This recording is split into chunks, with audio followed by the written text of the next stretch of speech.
Hello again!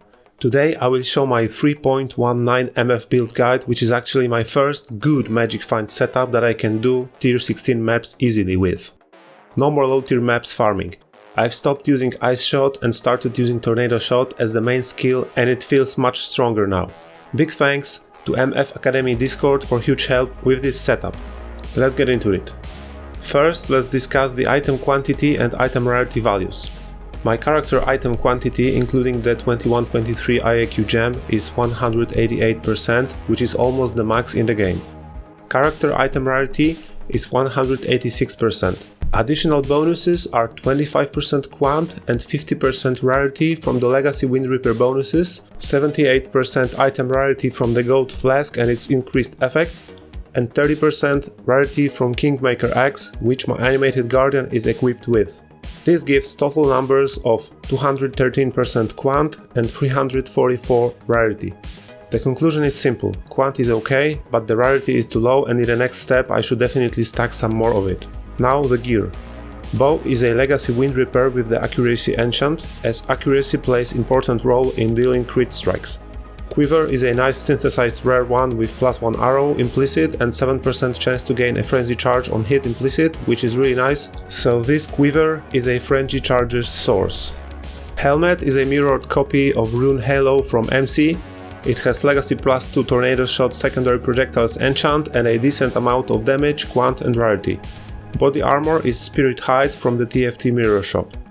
Gloves are just crafted rare ones and they could definitely be better, but at least they have some rarity alongside the 20% item quant.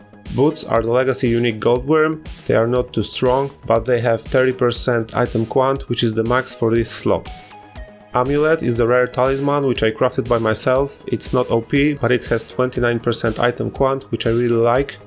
The Anoint is Whispers of Doom for additional curse. Rings are just rare rings with 20% quant each, and one of them has the elemental weakness curse on hit. Both Amulet and Rings have Fertile Catalysts applied on them for additional life bonuses.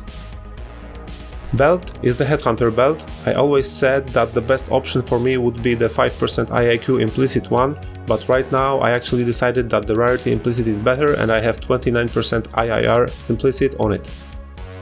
Now let's discuss the flasks, and all of them have the use when charges are full enchant, so I basically don't need to spam them anymore. First flask is the Gold Flask for additional 78% item rarity. Flask number 2 is the Legacy Quicksilver Flask for movement speed, of course. Third flask is probably my most expensive item, the Legacy Vinctor Flask with instant leech. I think it's worth about 4 mirrors now. I replaced the Divination Distillate Flask with it for some more survivability, and it really keeps me alive. Fourth flask is the Legacy Dying Sound Flask for +2 projectiles. It is really important as I'm not using the GMP support gem anymore.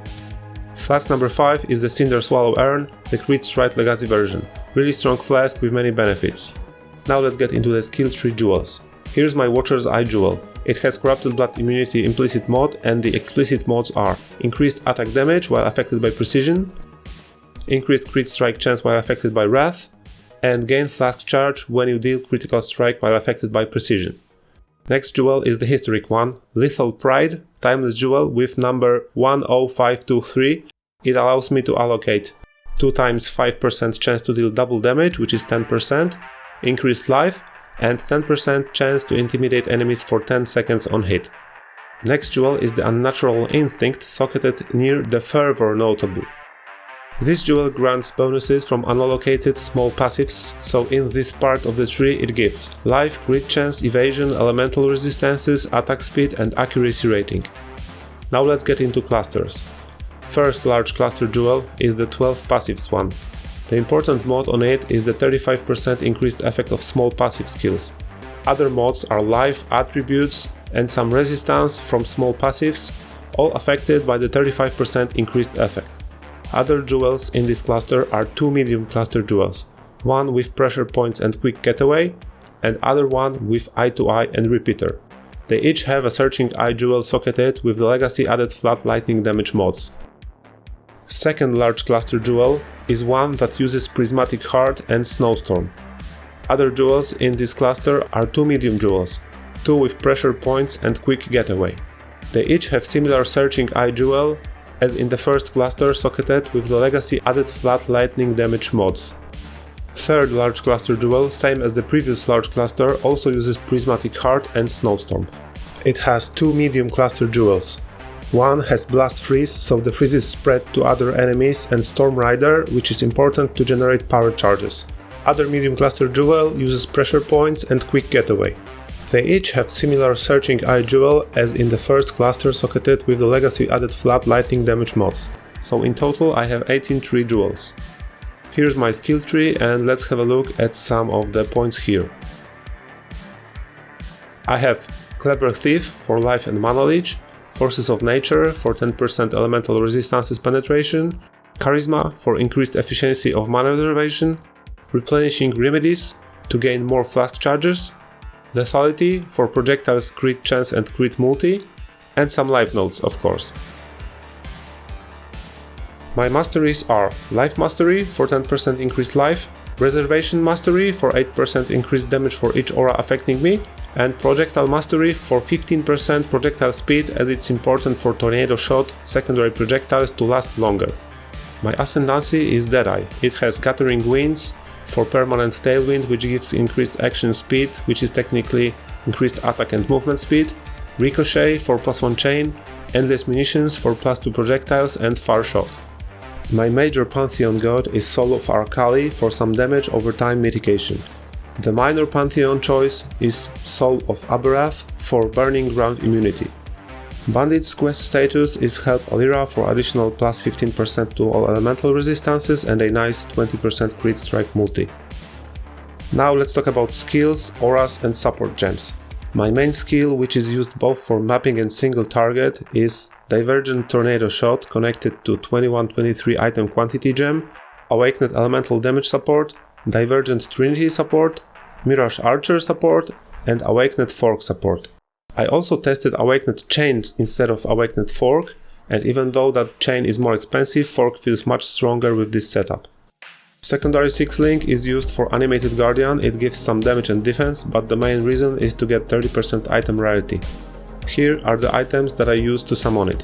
Kingmaker Axe, which gives me 30% item rarity, Skullhead Helmet for some minion defense and life regen, Southbound Gloves, so the Guardian can only kill frozen enemies to make him kill less monsters, as I need to kill them myself to get the IIQ bonus, Grootcool Spell for nice life pool and life regen, and Fugitive Boots, just rare ones crafted with Essence of Envy for some chaos resistance, some life, and other resistances and movement speed are good too, of course.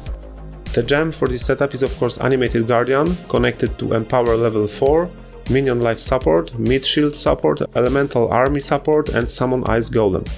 The Animated Guardian almost never dies, as I'm using Purity of Elements aura, so he has a lot of resistances. Talking of it, my next 4-link setup is Purity of Elements.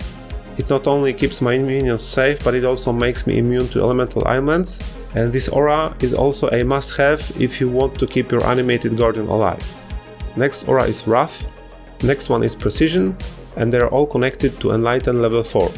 Next 4-link setup is actually 2x2 link, and it's Haste and Anomalous Blood and Sand. I'm using the Sand stance to get some projectile speed, which, as I said before, is important for Tornado Shot secondary projectiles. Then I have Divergent Dash connected to Second Wind support. Another 4-link setup is also 2x2 link, and it's Anomalous Cast when damage taken level 1 connected to Immortal Call level 3. And another 2 jewels, Sniper's Mark connected to Mark on Hit.